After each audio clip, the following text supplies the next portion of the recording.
Debbie with Kip's Corner. Welcome back. And if you're new, welcome. I'm working on the covers meaning two, of the next two journals that I'm going to be doing. They're both going to be Asian themed, Asian inspired journals. And so I thought I would turn the camera on and show you what I'm doing, because the bigger one, has been a total math problem. Lots of mathing, which has not been fun, but I think I have it figured out, and I think I'm ready to go now on that one. So let me show you what I got going on here. First off, when I started looking for gathering pieces that I wanted to pull together for an Asian themed journal, Tracie has 3 kits, and I don't have them printed out yet, but next video I will show them to you. She has 3 that are sort of can all play together, and they're really, really pretty. And I immediately kind of knew that I wanted to do something using those 3 kits. They've been out for a little while, so this is not a new kit. She actually has a new kit, by the way, that I'm in love with. And if I hadn't already gotten started on this one, I would be doing something different, but I'll do that next month. So, Asian themed, Japan really specifically is what I'm trying to, I think, Asian themed. We'll just stick with that. While I was looking for ephemera and just sort of doing some research and digging around, I came across this absolutely beautiful vintage glove box. Gloves meaning, glove hands. It was made in Japan for the French market I don't even know how old it is. You can tell it's all beat up, but it's just a really pretty piece in its beat upness. And so I thought it would be kind of fun to create a journal that sits inside of this, which means it's a very odd shaped journal.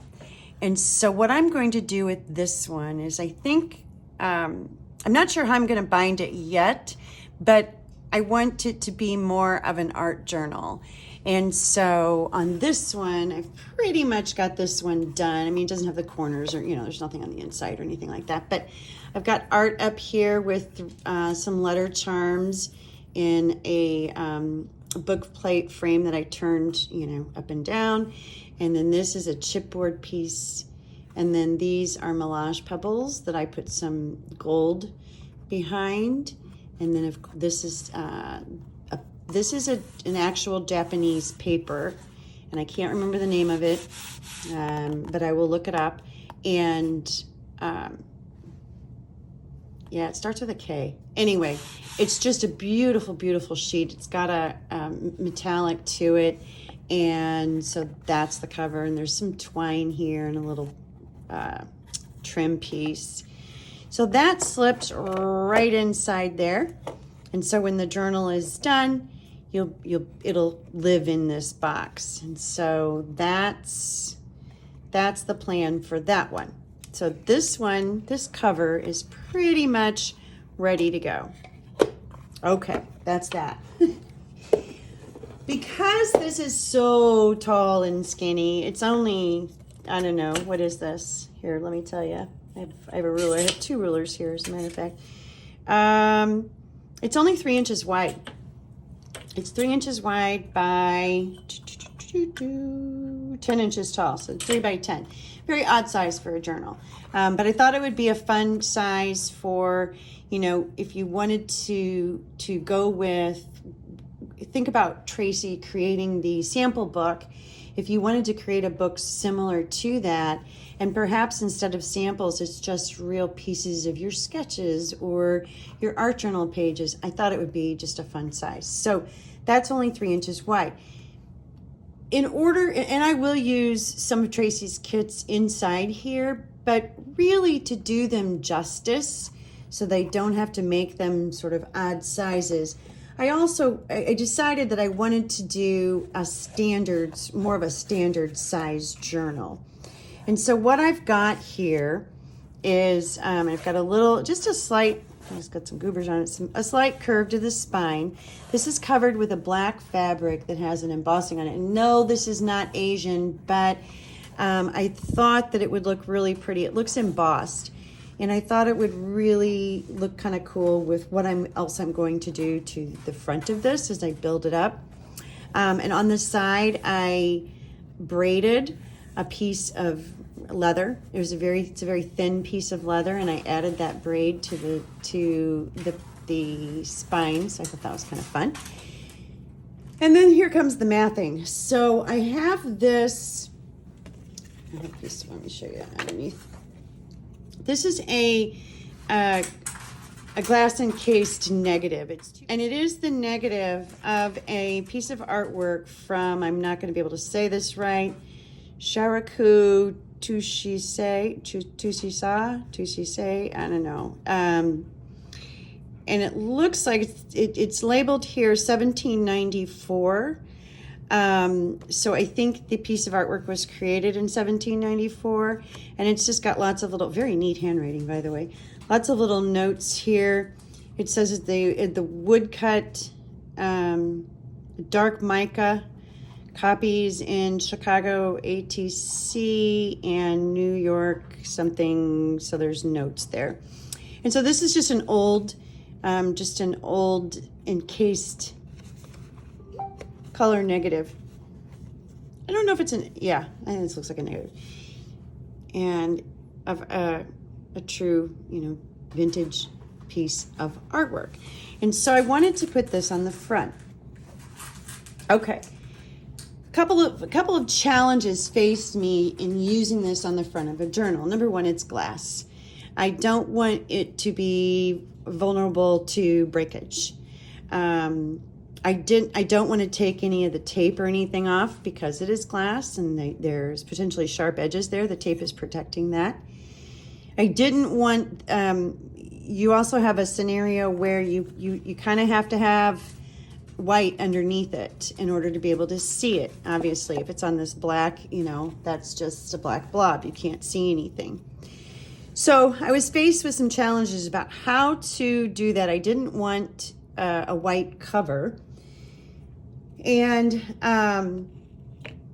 I wanted it to raise up a little bit so that there is like a shadow there, so you sort of get some dimension. So here's what I came up with. The first panel, so first of all, I just made a regular journal. This is, let's see, this is 6. My 6 is worn off. I actually got a new ruler because my 6 was worn off. This is 6 by 8.5. And so it's a fun size, and this will be a great size to showcase the Tracie's kits. So I made a regular old journal. I did curve the spine a little bit. It's just got a slight curve to it. I didn't do anything dramatic, but I thought this type of journal sort of called for that.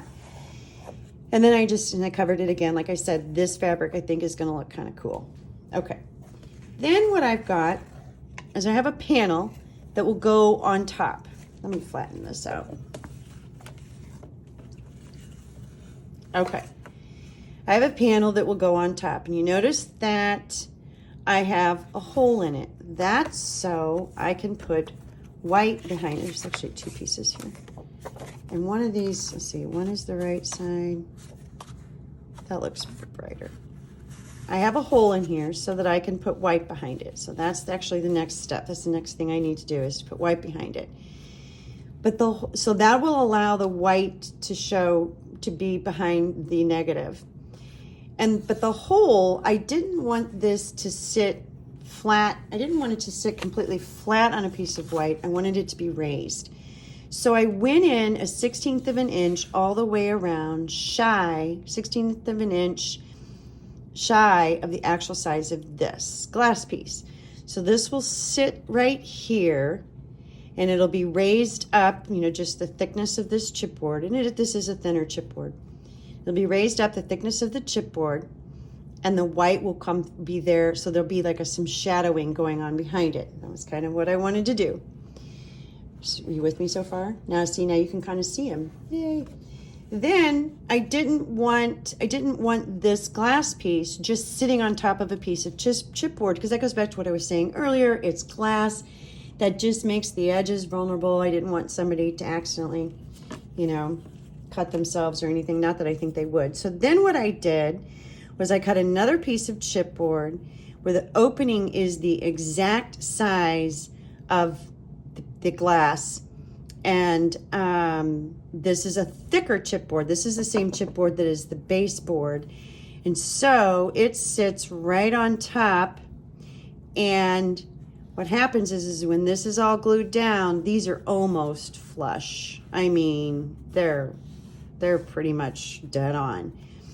So that creates this piece that is, you know, it's got support underneath it, it's got the white underneath it, it's got some cool shadows going on, but it's encased inside, and so its sides and particularly the corners are protected. So that's my mathing. It took me a little while to figure that out. Maybe it shouldn't have, but it did. So next up, what I need to do is cover these pieces. I'm going to cover these. The first one, the bottom one, the one on the bottom down here, I'm going to cover, and this white actually will come into play later. And I think I may want to put some watercolor paper under there and see if that texture does anything. I don't know. We can play with that later. But this is the same paper, the same kind of paper that this is. It's just a different pattern. This actually has more gold. And you can tell this is like really flashy. That's why I didn't want to do the whole journal in that. I wanted the rest of the journal to be toned down just a little. And so this is going to get wrapped around this piece. And then I don't know yet what I'm going to do to this top piece. I have a couple options. I can either do another piece of this fabric or just black, or I could paint it or just a solid color, or I could do some mixed media, get some texture on there, which is probably what I'll do. If I do, I may pull in, this has got like an orange, but I got to be careful. I don't want to get any clashing going on. But anyway, so I'm not 100% sure yet what I'm going to do to this top piece. And I could wrap it with this. I mean, these play nicely together. So I have a ton of options for this piece, and I think once I get this piece going, I'll know what I want to do. That's my theory anyway. And then I have some other pieces that I'm going to use there's some other things I'm going to do to the top of this. So this journal cover is not going to be done right at this recording, but it's the beginning. And so I thought I would, like I said, I'm going to set this aside, get this out of my way, and I think I will get Mr. Samurai Guy out of my way. And I'm going to cover this. And this is going to be a little tricky because I don't want to get it on here crooked, right? So I'm just going to have to, yeah, that'll be fun. Basically, I think what I'm going to do is go ahead and use, I'm going to go ahead and use 3-in-1.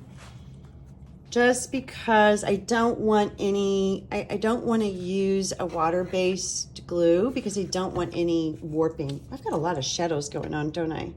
My light is not, I moved it the other night and I haven't gotten it quite right, so sorry about that. And I know it's got major glare going on there. So what I'm going to do is I'm going to put the whole, just lay this down on the face, and then I'll worry about this opening. So I'm just going to get that laid down first with some glue. And I'm going to be pretty generous with the glue. That'll buy me a little bit of time to get it moved around and straight, because I'm pretty sure the first time I put this piece on here, it's not going to be straight. So there's that. So just all over the place. Like I said, I'm being generous with it for that reason. And just so that we don't have, this is a fairly hefty paper, but I just want to make sure that I'm not going to have any bumples on there. Bumples are bumps and crumples. Bumples. Don't mind me. Just gonna smooth that out with my spatula. And now I think what I'm gonna try to do is use, let's see if that works. Use this to lay it down. And now let's worry about trying to get it even.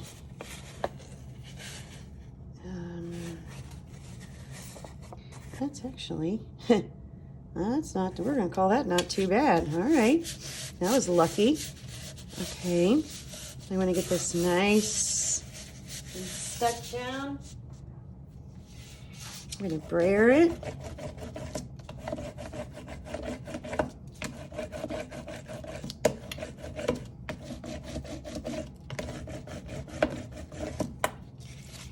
And then I'm gonna flip this over.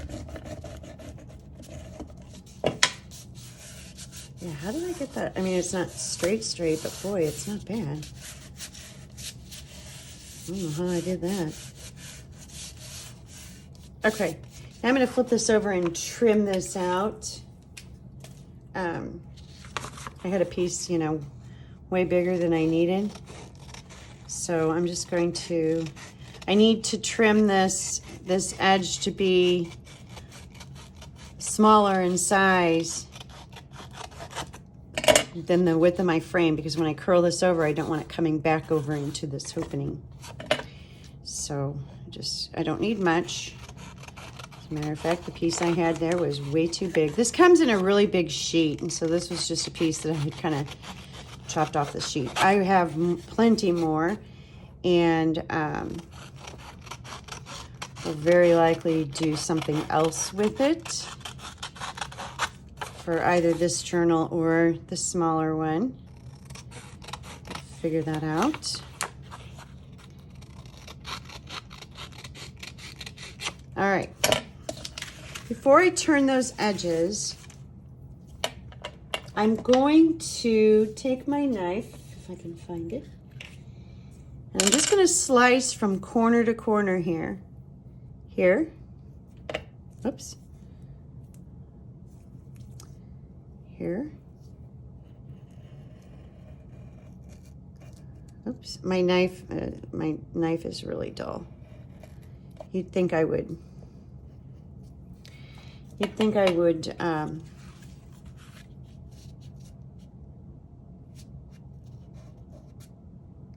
change my blade before I do something like this. There we go, that's easier.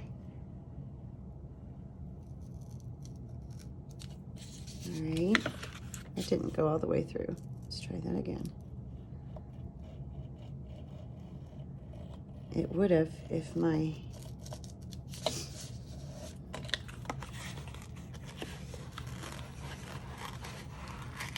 There we go. Would have if my knife weren't so dull. Okay. And I know better too.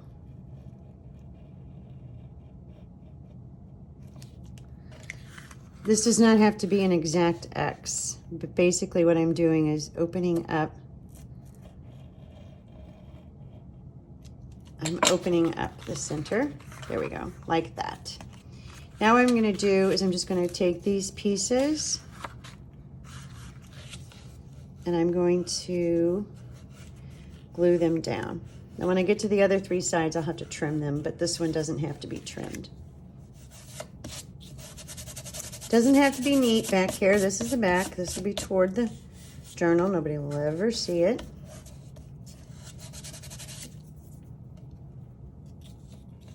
And as a matter of fact, my edges will be covered up because remember, this is cut just slightly smaller than the negative, and so he'll be sitting, his edge will come right, it's you know, about a 1/16 of an inch all the way around. So I definitely do not have to be pretty about this. And see, I did that wrong. That should have gone to the corner. But again, it won't matter because it will be all covered up. Well, that's the beauty.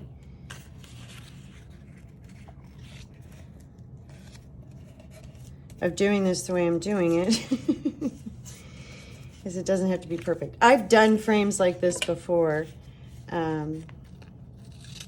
where I took a lot more care in making sure they were a lot neater than this. But again, I'm not as concerned on this one.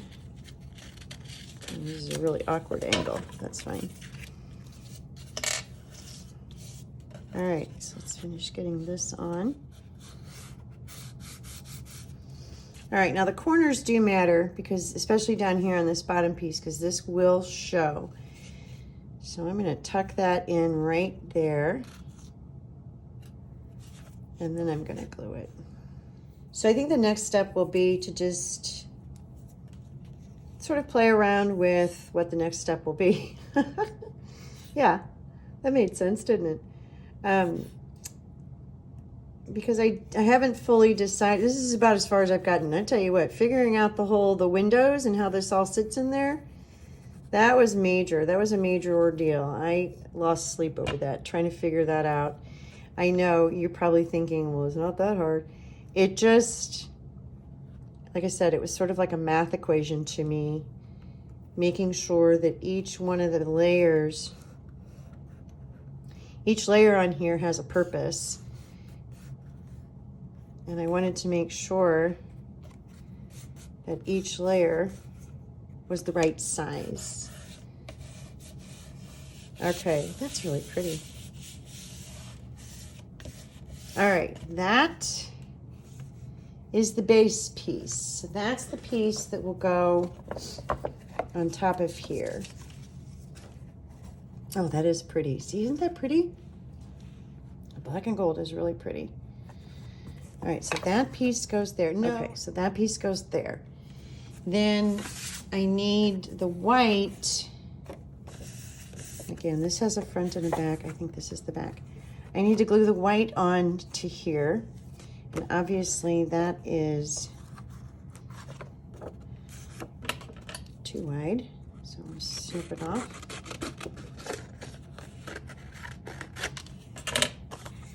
And I don't know, do those look the same color? No, that one's the white. That goes there. Okay. So I'm just gonna throw some glue. Let's not use this. You step aside, mister. I'm not happy with you right now. Okay. So I'm just gonna put some glue around this edge. All right, so far so good. That is the next panel, and that stark white stays stark white, and then this guy sits on top of it. And like I said, the way I've got this cut, you can see this window is about an eighth of an inch, or about an eighth of an inch actually on each side. So about a quarter of an inch shy of the actual width of the piece. And so this will sit right here, like that. You see a little bump in there, like that. Now this piece needs to be covered. And once it's covered, it will sit right like that. And that glass is not, there we go. It'll sit like that. And now this is flush. When I rub my finger over here, these are the same level. So the chipboard I'm using is the same thickness as the glass.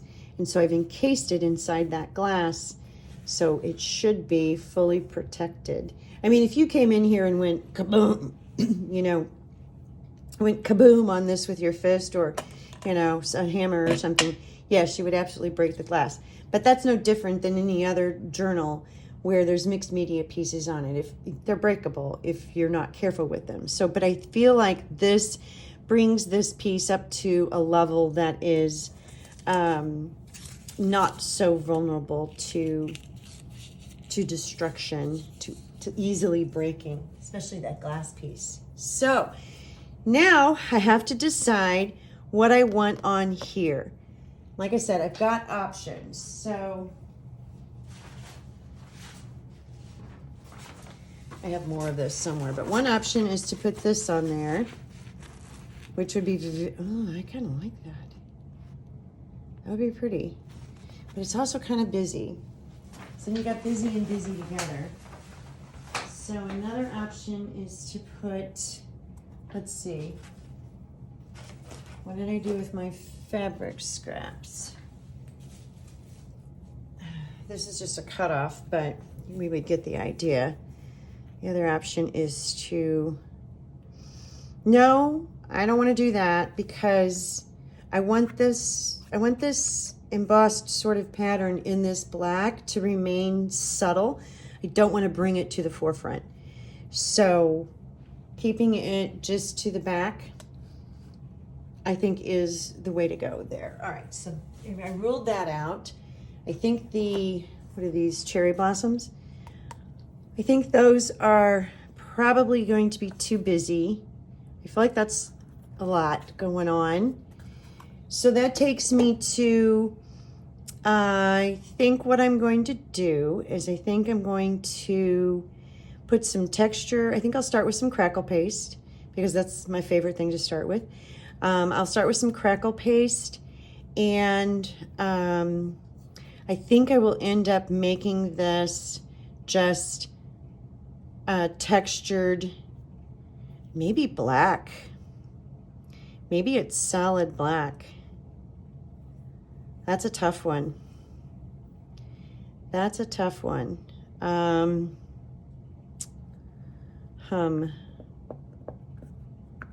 Yeah. It's not brown. I don't think it's gold. I don't know. I tell you what, let's stop there for now. I'm going to sleep on it.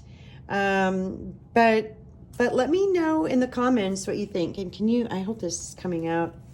Let me bring this up close. That's kind of cool. Can you, I don't know if you can see, you probably can't see the shadow, the light shadow that creates, and it creates some depth with it, having that space between the white sheet and the glass. So I'm pretty excited about that. And that's, yeah, that's going to be fun. And I don't know if I mentioned this or not. I should have, and forgive me if I didn't. But this glass negative came from Sacred Mementos. Patty Lang has a YouTube channel and a Facebook group, and she has live sales a couple times a week. And so I got this from her. It feels like a really long time ago. It feels like I've had it for a really long time because I've been planning to do an Asian journal for a little while now. So yeah, I got that from Sacred Mementos. All right. I think we're going to stop for now. I'm going to sleep on it. I'm going to just think about what I want to do to that extra piece, this piece on top, whether it's just texture and a solid color, or I go back to this paper, or I do perhaps even another paper that is not gold. So I have some options, something to think about. Let me know if you have any specific thoughts on the matter. Otherwise, I'll be back soon to work some more on this. Thank you. Bye-bye.